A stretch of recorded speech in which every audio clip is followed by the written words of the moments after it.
लाहौर के गर्दोनवाह और दीगर शहरों में बारिश से मौसम खुशगवार हो गया। लाहौर के अलावा रावलपिंडी के मुख्तलिफ इलाकों में भी तेज बारिश हुई। सांगला हिल शहर और गर्दोनवाह में गरज चमक के साथ बारिश होने के बायस बिजली गायब हो गई, जिससे शहरियों को मुश्किलात का सामना करना पड़ गया। रिनाला खोर, शेखुपुरा, कुसूर, ननकाना साहब, झंग, सफदराबाद और उसके मजाफात में भी बादल खूब बरसने से मौसम बदल गया। गर्मी से सताए लोगों के चेहरे खिल उठे।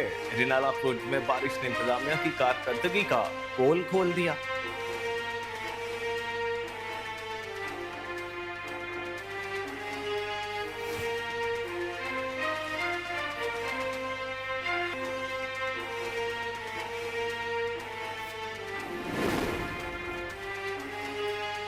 वजीर आजम शहबाज शरीफ ने अक़वाम मुत्तहिदा की जनरल असम्बली के 79वें इजलास से खिताब में कहा कि यूएन करारदादों पर अदम अमल दरामद ने मशरिक़ वस्ता को खतरात से दोचार कर दिया। गजा में खून रेजी पर खामोश नहीं रहा जा सकता, इसराइली मजालम रोकना होंगे। वजीर आजम शहबाज शरीफ ने कहा कि मौजूदा हालात में दुनिया को बेशुमार चैलेंजेस का सामना है। गजा पर इसराइल की जारहियत जारी है। गजा पर इसराइल की जारहियत की शदीद मजम्मत करते हैं। उन्होंने कहा कि गजा के अलमनाक सानहे ने इंसानियत को हिला कर रख दिया है। मासूम बच्चों, औरतों और निहत्ते शहरियों के कत्ल पर खामोश नहीं रहा जा सकता। निहत्ते फलस्तीनियों का खून रायगा नहीं जाएगा। आलमी बरादरी को पायदार अमन और दो रियासती हल के लिए किरदार अदा करना होगा। वजीर आजम ने कहा कि पाकिस्तानी अवाम के दिल फलस्तीनियों के साथ धड़कते हैं। हमारा मुतालबा है फलस्तीन को अक़वाम मुत्तहिदा का मुस्तकिल रुकन तस्लीम किया जाए।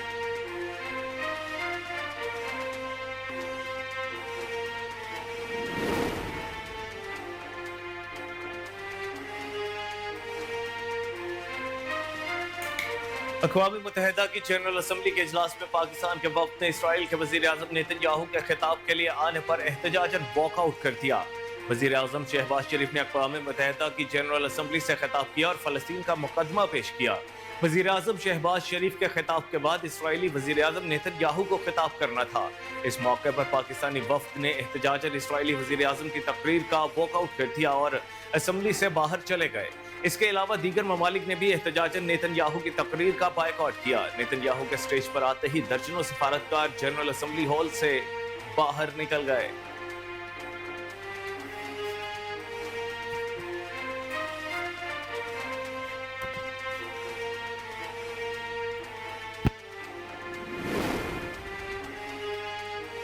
अक़वाम मुत्तहिदा की जनरल असम्बली के इजलास से खिताब में स्लोवेनिया के वज़ीर आज़म ने गजा की जंग के हवाले से इसराइली वज़ीर आज़म को मुखातिब करते हुए कहा कि मिस्टर नेतन्याहू, इस जंग को फौरी रोको। स्लोवेनिया के वज़ीर आज़म रॉबर्ट गोलोब ने अपने खिताब के दौरान कहा कि मैं इसराइली हुकूमत से वाज़ेह तौर पर और खुलकर यह कहना चाहता हूँ कि खून रेजी बंद करो, मसाइब को रोको, यरगबालियों को घर वापस लाओ और कब्जा खत्म करो। रॉबर्ट गोलोब ने यह बयान एक ऐसे वक्त में दिया है जब स्लोवेनिया 1 सितंबर को अक़वाम मुत्तहिदा के सलामती काउंसिल की सदारत हासिल कर चुका है। रॉबर्ट गोलोब ने कहा कि सलामती काउंसिल गजा, यूक्रेन और सूडान जैसे बड़े तनाज़ात के मौसर जवाब देने में नाकाम है और काउंसिल में इस्लाहात की जरूरत है।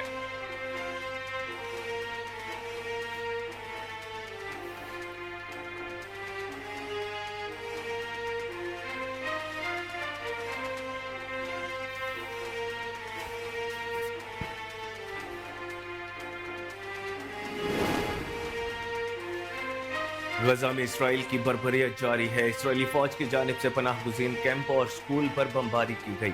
गजा पर बमबारी से 24 घंटों के दौरान 39 फलस्तीनी शहीद हो गए। इसराइल से लाई गई 80 नामालूम लाशों की इज्तिमाई कब्र में तदफीन कर दी गई। तल अबीब और शुमाली इसराइल में सायरन बज उठे। इसराइली फौज ने यमन से दागा गया मिसाइल तबाह करने का दावा कर दिया। दूसरी जानिब इसराइल ने लबनान पर ताकतवर मिसाइलों से 10 बड़े फिजाई हमले किए, जिसके नतीजे में 6 अफराद जाँ बहक, 91 जख्मी हो गए। बड़ी तादाद में मजीद जानी नुकसान का खदशा है। गैर मुल्की मीडिया के मुताबिक हमले में हिजबुल्लाह के सरबराह हसन नसरुल्लाह की बेटी ज़ैनब नसरुल्लाह की शहादत की इतलात भी हैं। हमलों में 6 इमारतें मलबे का ढेर बन गई। इसराइली फौज ने हिजबुल्लाह हेडक्वार्टर्स को निशाना बनाने का दावा किया है।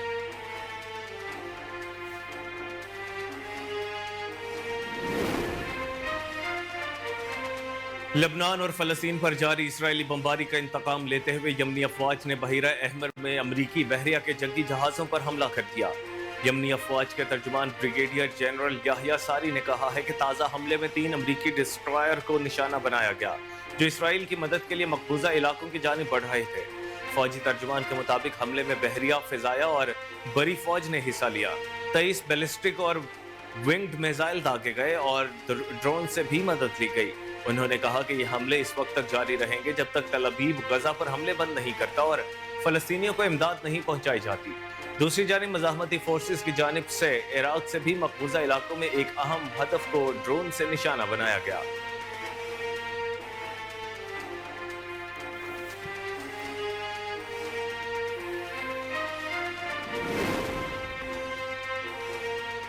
सदर मुस्लिम लीग नून मियां नवाज शरीफ और वजीर आला पंजाब मरियम नवाज से जापान के सफीर मित्सुहिरो मोडा की मुलाकात। तीनों रहनुमाओं की मुलाकात में बाहमी दिलचस्पी के उमूर, दुतल्फा तारुकात के फरोग और मुख्तलिफ शोबों में ताउन बढ़ाने पर तबादला ख्याल किया गया। इस मौके पर गुफ्तगू करते हुए लीगी सदर मियां नवाज शरीफ का कहना था कि पाकिस्तान और जापान के माबैन बेहतरीन ताल्लुकात को मजीद वुसअत देने के लिए पुरअज़्म है। जापान अक़वाम आलम में अपनी मेहनत और लगन से नुमाया है। वज़ीर आला पंजाब मरियम नवाज ने कहा कि मियां नवाज शरीफ पाकिस्तान और जापान के माबैन दो तरफा तिजारती हजम भी बढ़ाने में दिलचस्पी रखते हैं। तालीम, सेहत और शहरी सहूलियात की बेहतरी में जापान का पंजाब हुकूमत से तामुल लायक़ तहसीन है। उन्होंने मजीद कहा कि पंजाब में तालीम, सेहत, तवानाई समेत दीगर शोबों में सरमायाकारी का बड़ा पोटेंशियल मौजूद है।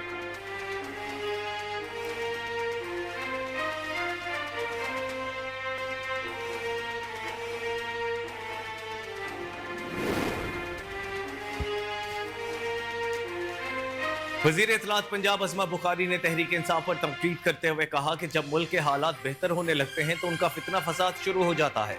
वजीर इत्तलात पंजाब अज़मा बुखारी ने लाहौर में प्रेस कॉन्फ्रेंस करते हुए कहा कि वजीर आज़म शहबाज शरीफ ने अक़वाम मुत्तहिदा में फ़लस्तीन और कश्मीर का भरपूर मुकदमा लड़ा। उन्होंने अपने खिताब में पाकिस्तानी कौम की तर्जुमानी की। पूरी दुनिया के कश्मीर फ़लस्तीन पर पाकिस्तान के वाज़ेह मौक़िफ़ को सुना। उन्होंने कहा कि वज़ीर आज़म ने इसराइली वज़ीर आज़म की तकरीर का बायकॉट किया, जिसकी तकलीद करते हुए बाकी ममालिक ने भी इसराइली वज़ीर आज़म का बायकॉट किया। अक़वाम मुत्तहिदा के बाहर तमाशा लगाने वालों को मुंह की खाना पड़ी। सूबाई वज़ीर ने कहा कि जब मुल्क के हालात बेहतर होने लगते हैं तो उनका फितना शुरू हो जाता है। जेल में बैठे फितने को मुल्क का सुकून अच्छा नहीं लगता।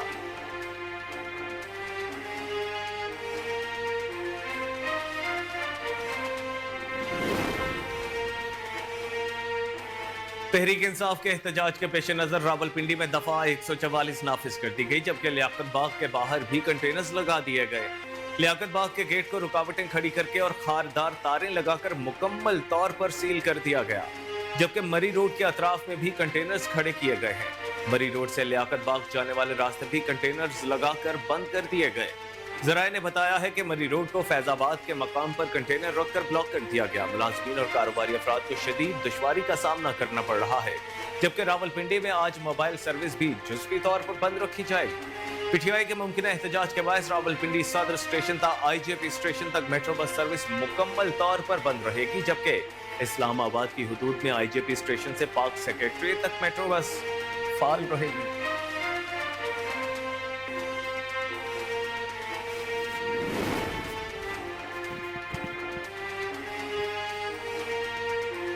इलेक्शन कमीशन ऑफ पाकिस्तान ने सरदार सरफराज डुमकी की वफात के बाद खाली होने वाली बलोचिस्तान असम्बली की नशिस्त पीबी 8 सिब्बी में 14 नवंबर को ज़मीनी इंतखाबात करवाने का ऐलान कर दिया है। इलेक्शन कमीशन ऑफ पाकिस्तान के एलामिया के मुताबिक 30 सितंबर को रिटर्निंग ऑफिसर पब्लिक नोटिस जारी करेंगे। 2 अक्टूबर से 4 अक्टूबर तक उम्मीदवार कागजात नामजदगी जमा करवाएंगे। 5 अक्टूबर को उम्मीदवारों के नामों की अशात की जाएगी। एलामिया के मुताबिक 9 अक्टूबर तक उम्मीदवारों के कागजात नामजदगी की जांच पड़ताल होगी। 14 अक्टूबर तक रिटर्निंग ऑफिसर के फैसलों के खिलाफ दरखास्तें दायर की जाएंगी। 17 अक्टूबर तक दरखास्तों पर फैसला किया जाएगा। 18 अक्टूबर को उम्मीदवारों की नजरसानी शुदा फहरिस्त जारी कर दी जाएगी। 21 अक्टूबर तक उम्मीदवार कागजात नामजदगी वापस ले सकेंगे।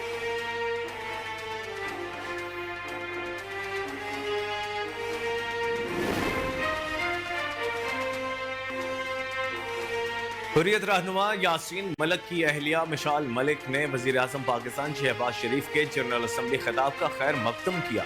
मिशाल मलिक ने वजीर आज़म पाकिस्तान शहबाज शरीफ की यूएन असम्बली इजलास खिताब पर रद्द अमल देते हुए कहा, वजीर आज़म पाकिस्तान ने कश्मीर के हालात को दुनिया के सामने पेश किया।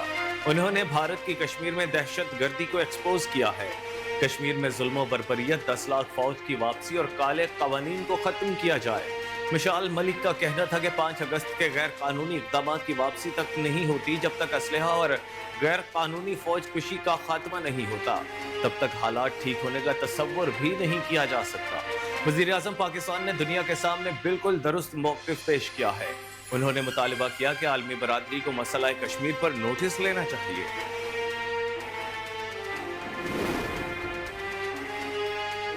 پیپلز پارٹی کے رہنماؤں نے کہا کہ مولانا فضل الرحمان کے ساتھ آئینی ترامیم پر مشاورت جاری رکھنے کا فیصلہ کیا گیا ہے۔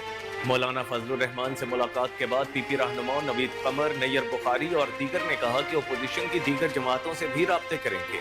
ہم مشترکہ ایجنڈا لانے کی کوشش کر رہے ہیں۔ نوید قمر نے کہا کہ ہم حکومت میں شامل نہیں لیکن حکومت کے حمایتی ہیں۔ ہماری سیاسی امور پر ملاقات ہوئی ہے۔ ہم اپوزیشن سے بھی گفتگو کریں گے۔ ہم وسیع سطح پر قومی مفاہمت کی کوشش کریں گے۔ ان کا مزید کہنا تھا کہ مسودہ حکومت کی طرف سے آئے گا۔ ہم قومی ایجنڈا پر مشاورت کر رہے ہیں، اس کے بعد اسے اپنا لائیں گے۔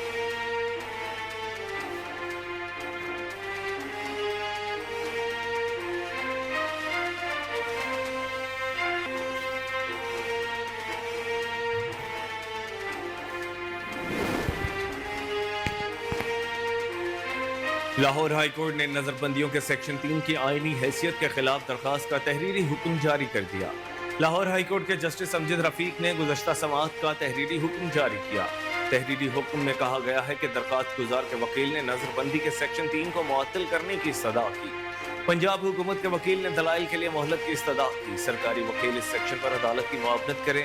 عدالت سماعت 1 اکتوبر تک ملتوی کر رہی ہے۔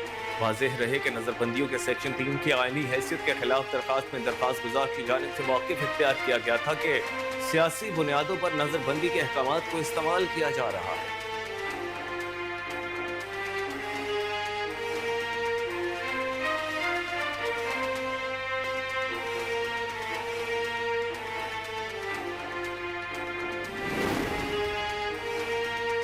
امیر جماعت اسلامی حافظ نعیم الرحمان نے کہا ہے کہ 29 تاریخ کو پورے پاکستان میں دھرنے دیے جائیں گے۔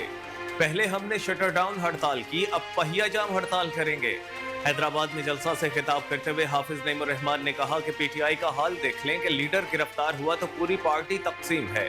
یہ لوگ چاہتے ہیں کہ ون مین آرمی کے تحت پارٹیاں چلائی جائیں۔ جماعت اسلامی کے انتخابات ہوتے رہتے ہیں۔ حافظ نعیم الرحمان نے کہا کہ ہم جمہوریت کی بحالی اور آئین کی بالادستی کی تحریک لے کر چل رہے ہیں۔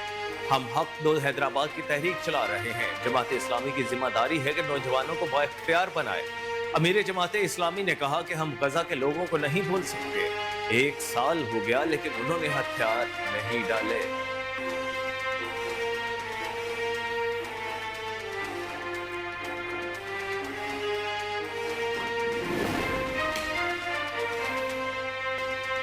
آئی ایم ایف نے پاکستان میں بے روزگاری کی شرح میں کمی کی پیشگوئی کر دی۔ آئی ایم ایف نے پاکستان سے ہونے والی معاہدے کی تفصیلات جاری کر دی۔